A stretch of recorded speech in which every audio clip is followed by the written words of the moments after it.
Engelbert's boss. She works for him. And then she works for the league as well. Now, a lot of people believe she's on her way out after this gets done. But it came down to, what do they call it? The 11th hour. I mean, it came down to the wire to get an extension for a deadline. But they got one done. The AP reported it. WNBA Players Union extends CBA deadline to January 9. Now, there's wording in here that makes. Do you think she gets thanked? Let's be real. She will never, ever be appreciated for this. Not a chance in hell. The raw, unfiltered truth is that none of these WNBA players would ever even sniff a $1.1 million max salary, even with all the bonuses in the world, if Caitlin Clark simply didn't exist in their league. And folks, this isn't some wild speculation. It's the stark, uncomfortable reality that underpins the entire high-stakes CBA extension. It's the one truth that nobody in the Players Union wants to say out loud, but every single person involved feels it in their bones. The animosity directed at Clark is so thick you can cut it with a knife. It's absolutely palpable. And yet the massive financial gains they are now fighting tooth and nail for are undeniably directly tied to her unprecedented, game-changing impact. For many, it's a bitter, bitter pill to swallow, having to watch her single-handedly drive the revenue that they all now stand to benefit from. This dynamic is fueling a savage internal conflict that is so intense it threatens to completely derail an already incredibly tense and fragile negotiation. I don't get that. There's clearly some heads in clouds right now when it comes to where the players think they stand versus where I think they really do stand. The WNBA and Players Union agreed to an extension of the current collective bargaining agreement to January 9, just before the current deadline ran out Sunday night. Just like the previous extension, both sides have the option to terminate the extension 48 hours advance notice. The two sides had announced a 30-day extension to the original October. The WNBA, the league, and the Players Union just managed to sidestep a potential disaster, narrowly avoiding a lockout or a strike by agreeing to push their collective bargaining agreement deadline back to January 9. But make no mistake, this wasn't some calm, cool, and collected decision made by two sides working in harmony. This came right down to the wire, an 11th-hour scramble that did nothing but shine a massive spotlight on the deep, simmering divisions bubbling just beneath the surface. What we're seeing is just another temporary band-aid, a lot like the previous 30-day extension they agreed to, barely holding the entire enterprise together.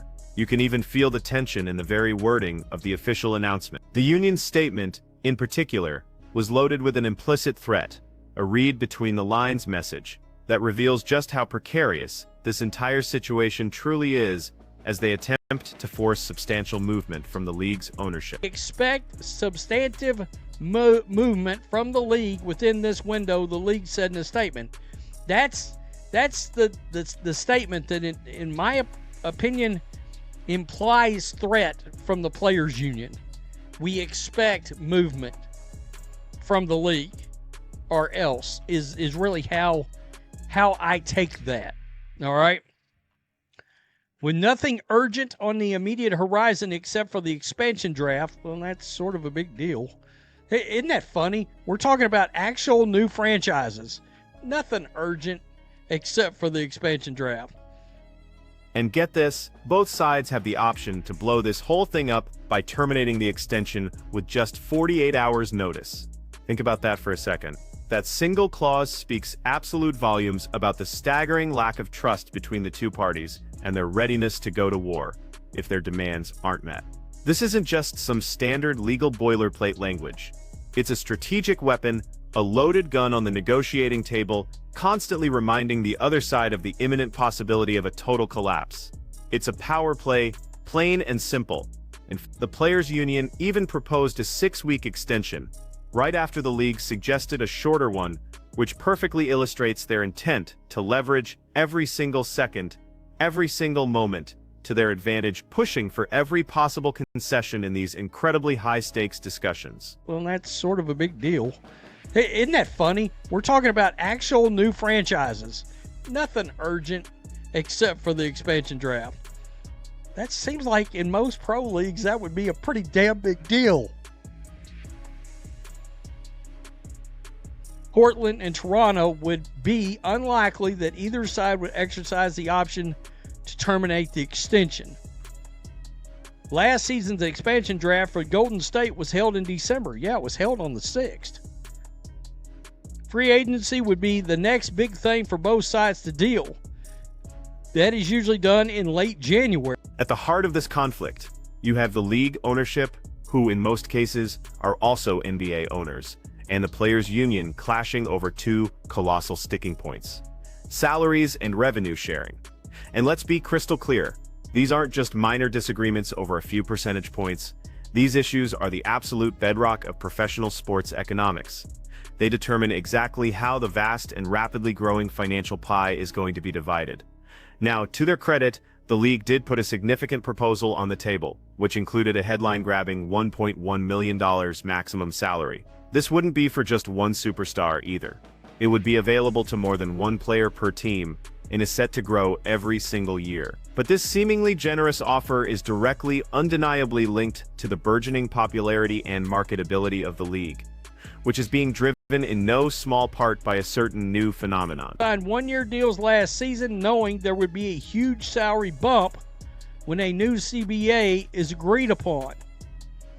The two sides have been sending updated proposals back and forth and met frequently, including Sunday. Salaries and revenue sharing are the two biggest sticking points for each side. The league put forth a proposal that would include revenue sharing and a maximum salary of $1.1 million available to more than one player per team, growing each year. Other things the players are pushing for is expanding retirement benefits, codifying the league's charter flight travel, and the players, however, are fiercely pushing for a whole lot more than just a bump in their paychecks. Their demands go much deeper, including critically important things like expanded retirement benefits, the official codification of charter flight travel for every single team, and a guaranteed minimum standard for team facilities across the entire league. You see, these are crucial quality of life and long-term security issues that truly reflect the expectations of a modern professional athlete. It's about moving beyond just the game day pay stub. So while the league is trying to frame that $1.1 million max salary as a major win for the players, these other non-financial demands are equally vital. In many ways, they represent hard-fought battles over fundamental respect and the professional standards that should exist within the sport. Potentially positive attention in their direction, because they are going to enter into what is going to be a free agent frenzy unlike anything any league's ever seen. Basically, everybody's free agents, which is going to cause pure chaos across an entire professional basketball league. I don't think we've talked about that enough.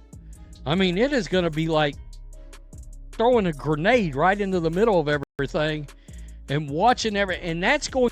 This entire offseason is shaping up to be something absolutely unprecedented. A genuine powder keg waiting for a spark. Here's why.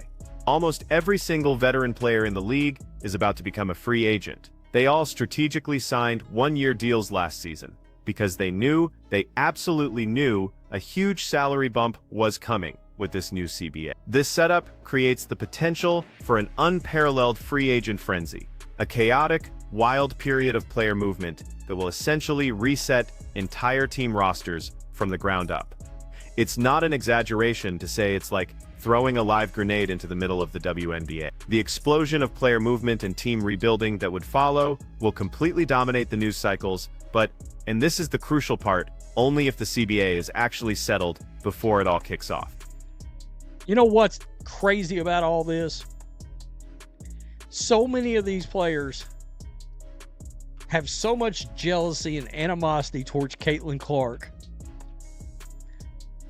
Not a chance in hell they're getting offered, even with bonuses involved, a $1.1 million max salary if Caitlin Clark didn't exist now. I mean, and you know what? They still won't appreciate her this week. I fully expect that implicit threat coming from the players' union, the line that says, we expect substantive movement from the league within this window, really just translates to one thing: move or else. This incredibly confrontational stance, especially when you consider their perceived lack of true leverage compared to the league's billionaire owners, really underscores the deep-seated frustration and burning urgency among the players. Their willingness to issue such a bold statement in public indicates either a firm, unbreakable resolve, or perhaps a dangerously high overestimation of their actual position in this power struggle. By pushing the negotiations right to the brink, it seems the league is quietly confident that it can manage the situation without having to make any more significant concessions. I mean, and you know what? They still won't appreciate her this week. I fully expect the players in the league to continue to try to beat the hell out of Caitlin Clark this year. You know, I mean, when the season started last year, what happened? Pure chaos. Multiple incidents in the first 12 games happened. First 12 games. If she'd have played the whole year and you extrapolated that out, there would have been like 10 incidents. The claim that there's nothing urgent on the immediate horizon, despite these intense CBA negotiations, is a ridiculously dismissive statement, particularly when you factor in the expansion draft. We're talking about new franchises in Portland and Toronto that are on the table, which is a pretty damn big deal in any professional league. Just look at the precedent.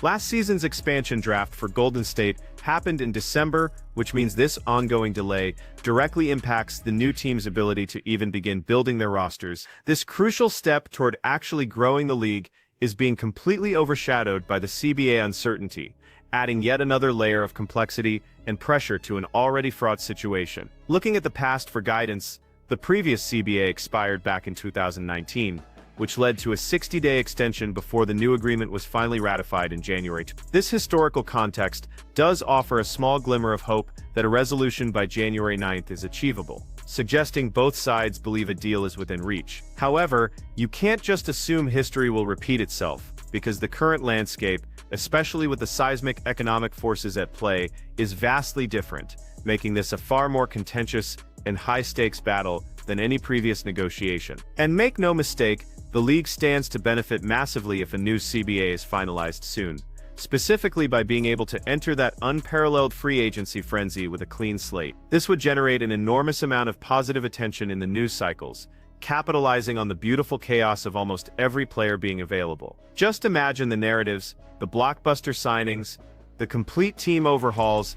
It would be an incredible spectacle, propelling the WNBA directly into the mainstream conversation during a crucial growth period, provided, of course, they can actually get this agreement done without a total collapse. However, the players' perceived leverage is still a critical question. The belief among some observers is that there are clearly some heads in the clouds when it comes to where players think they stand versus their actual position. The WNBA, while it is growing, still operates in a very specific market context, and the ownership, which is largely comprised of powerful NBA owners, holds a significant amount of power. This perception gap could easily lead to major miscalculations, prolonging the dispute, or even forcing a less favorable outcome for the players who might mistakenly believe they have more bargaining power than reality suggests. Adding yet another layer of urgency is the timing of Unrivaled, a new league that is set to start in January. The WNBA may want to finalize its CBA before this rival league even launches, avoiding any potential narrative clashes, or even worse, player defection. This external pressure is a completely new factor, forcing the WNBA to solidify its internal structure and its offerings. The concern also exists about how many more WNBA players might announce they are going overseas to play in other leagues, which would further fragment the talent pool and dilute attention. The entire situation is made even crazier by the undeniable, palpable tensions surrounding Caitlin Clark. The players, it is said, harbor a deep-seated jealousy and animosity towards her. This is despite the fact that she has become the undeniable engine driving all this new revenue. The league's proposal for a $1.1 million maximum salary, which benefits absolutely everyone, is directly fueled by her historic rise and the massive viewership she brings. Yet this truth is buried under thick layers of resentment, creating a bizarre paradox where players stand to profit from a phenomenon they openly disdain. The intense scrutiny and the repeated physical confrontations Clark faced during her rookie season are undeniable proof of this internal struggle. Pure chaos erupted with multiple incidents in just the first 12 games alone. If you extrapolate that over a full season, you'd be looking at 10 or more incidents involving Indiana Fever games, all driven by players trying to beat the hell out of the brunette. This aggression, whether it's consciously intentional or not, illustrates a deep-seated anger and frustration, a dark undercurrent in a league that is supposedly united by a shared goal. The league's commissioner, Kathy Engelbert, ultimately works for Adam Silver and the NBA owner. This organizational hierarchy means that Silver holds the ultimate sway, not Engelbert. Many believe Engelbert herself is on her way out once this CBA gets done, indicating either a lack of long-term faith in her leadership or a desire for a fresh start post-negotiation. This underlying power dynamic and the potential for a leadership change adds another layer of instability to an already fraught negotiation process, further complicating any trust-building effort. The very fact that players are okay with profiting off of Clark, even as they harbor animosity and engage in these incidents on the court, creates a truly crazy-ass league. It's a unique, almost unprecedented dynamic where financial gain is completely intertwined with open hostility. This internal contradiction makes navigating the CBA even more challenging, as underlying emotional factors clash directly with rational economic decisions, highlighting a dysfunctional yet incredibly compelling environment within professional women's basketball. If the CBA is successfully ratified in January, the WNBA could secure a significant wave of positive news. Not only would the league finally resolve its internal labor dispute,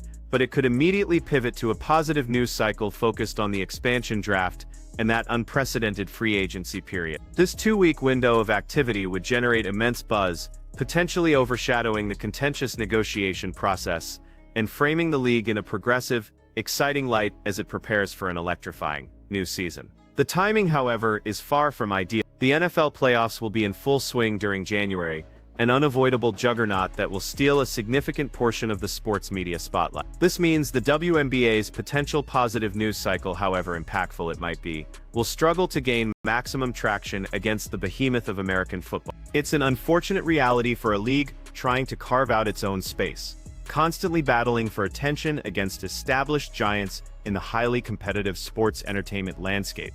The true irony is that players are demanding better salaries and conditions, largely benefiting from the economic surge brought on by Clark, yet a significant portion of them still can't stand her. This creates a deeply fractured foundation for the league's future, where collective prosperity is fueled by individual resentment. The league needs a CBA, the players need better conditions, and Clark is undeniably driving the value. But the internal us versus her mentality remains a glaring, toxic elephant in the room that few are willing to address head-on. This entire negotiation really boils down to the WNBA's precarious future. Will it embrace the undeniable force that is Caitlin Clark for collective growth? Or will internal animosity and short-sightedness derail a chance at unprecedented prosperity for all? The extension merely delays the inevitable reckoning. The league stands on the precipice of an economic boom, but the bitter pill of acknowledging who truly drove that value, combined with the players' unresolved feelings, will dictate whether they seize this moment or collapse under the weight of their own savage reaction. The words hit like a brutal cross-court pass. These players would never see a $1.1 million max salary without Caitlin Clark. This wasn't some quiet locker room whisper.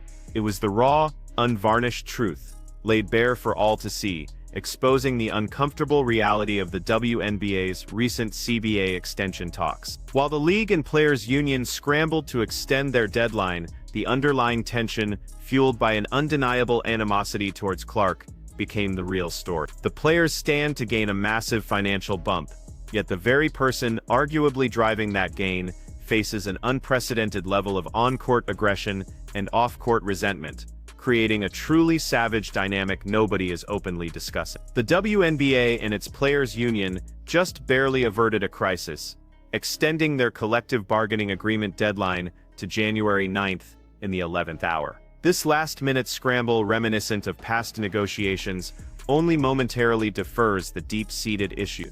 The air is thick with anticipation, and not just for a new deal, but for the profound shift in player dynamics that has become impossible to ignore. The league faces an existential moment, teetering between unprecedented growth and internal conflict, with many believing the players' leverage is vastly overestimated. This isn't just a standard labor negotiation. There's a loaded statement from the players' union echoing across the league.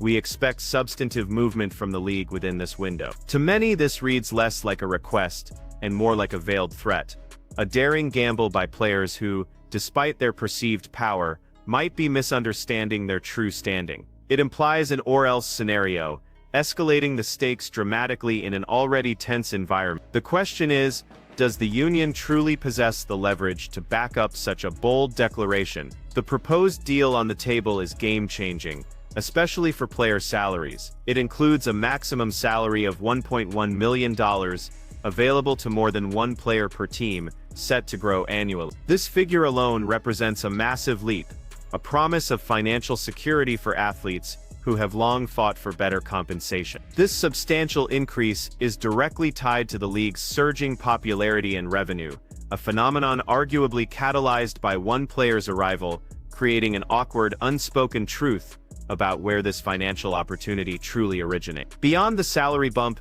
players are pushing for critical improvements, expanded retirement benefits, codified charter flight travel, and minimum standards for team facilities. These aren't just perks, they are fundamental demands that speak to the professionalization and respect players seek. The fight for these basic amenities highlights how much ground the league still needs to cover to meet modern professional sports standards, despite the immense talent and dedication of its athletes. These non-monetary demands underscore a broader battle for dignity and equitable treatment. What makes this off-season so extraordinary is the looming free agency frenzy. Nearly every veteran player in the league signed a one-year deal last season, knowing a massive salary increase was on the horizon with a new. This strategic move means that if a deal is struck, the WNBA will witness an unparalleled level of player movement, pure chaos, as one observer put it, like throwing a grenade into the league. It's a calculated gamble that could either elevate the league to new heights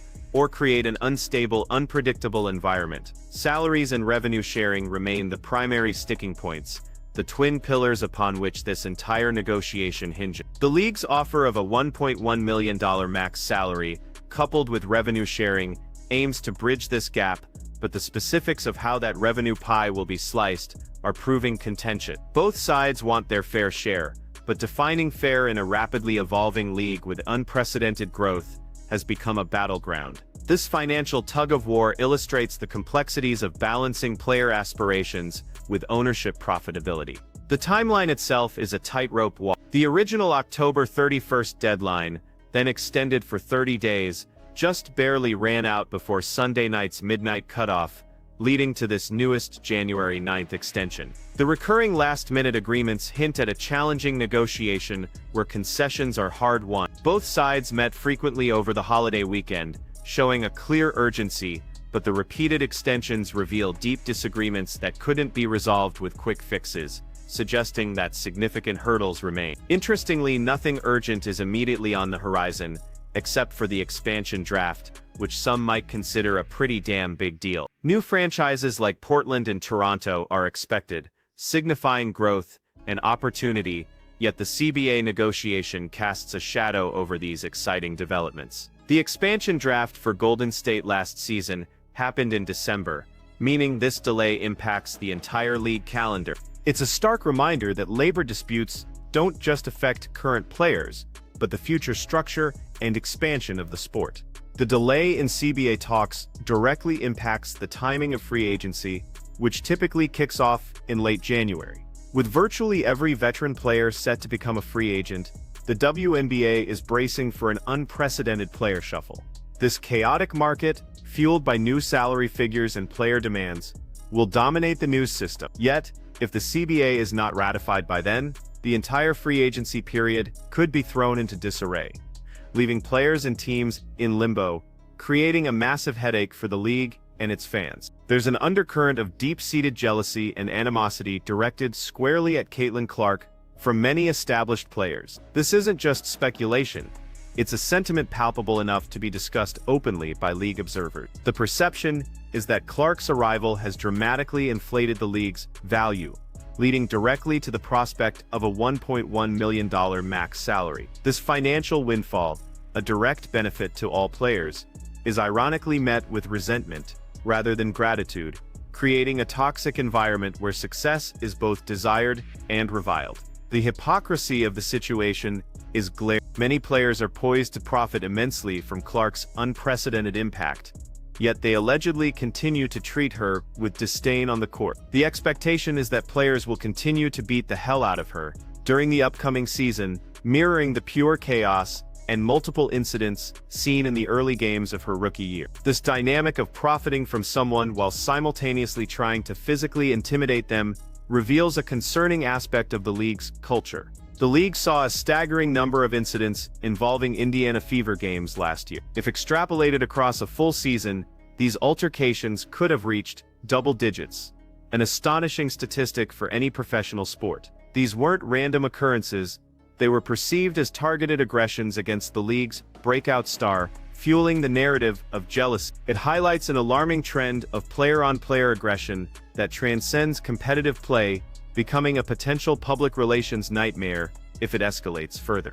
Adam Silver, the NBA commissioner, holds significant sway, effectively acting as Kathy Engelbert's boss. Engelbert, the WNBA commissioner, ultimately answers to him, which means the NBA's influence looms large over these negotiations. This hierarchy suggests that NBA ownership, which largely comprises WNBA team owners, dictates much of the league's financial structure. This dynamic introduces another layer of complexity, raising questions about independent decision-making versus broader organizational strategy and its impact on player demands. Some insiders believe Kathy Engelbert is on her way out once the CBA negotiation concludes. This speculation adds another layer of intrigue, suggesting a potential leadership shakeup at a critical juncture for the league. A change in commissioner could bring a fresh perspective, or it could destabilize an already delicate situation. It's a backdrop that underscores the profound significance of this negotiation, not just for player contracts, but for the future direction and leadership of the WNBA itself.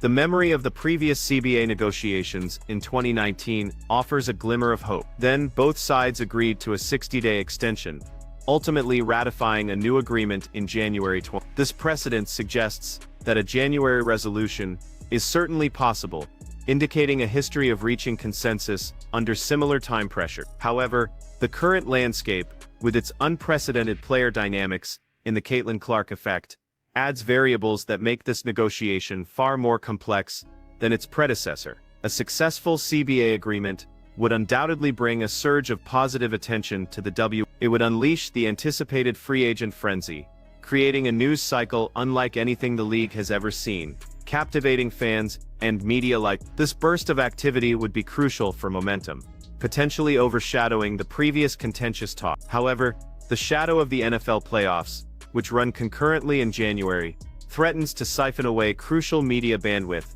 a frustrating challenge for a league fighting for mainstream recognition. On the immediate CBA front, there's a strategic push to finalize a deal before new content initiatives, like Unrivaled, launch in January. These entertainment ventures are designed to capitalize on the league's growing popularity, and a protracted labor dispute could significantly dampen their impact. Furthermore, there's a desire to prevent more WNBA stars from announcing moves to overseas leagues, a decision often driven by better pay and benefits, underscoring the urgency to make the WNBA a premier destination for its own talent. There's a prevailing sense that some WNBA players have their heads in the clouds regarding their actual leverage in these negotiations. While they desire significant raises and benefits, the economic realities of the league and the ultimate power dynamic with NBA ownership may not align with their expectations. This perceived disconnect between player demands and economic realities could be a major stumbling block, prolonging negotiations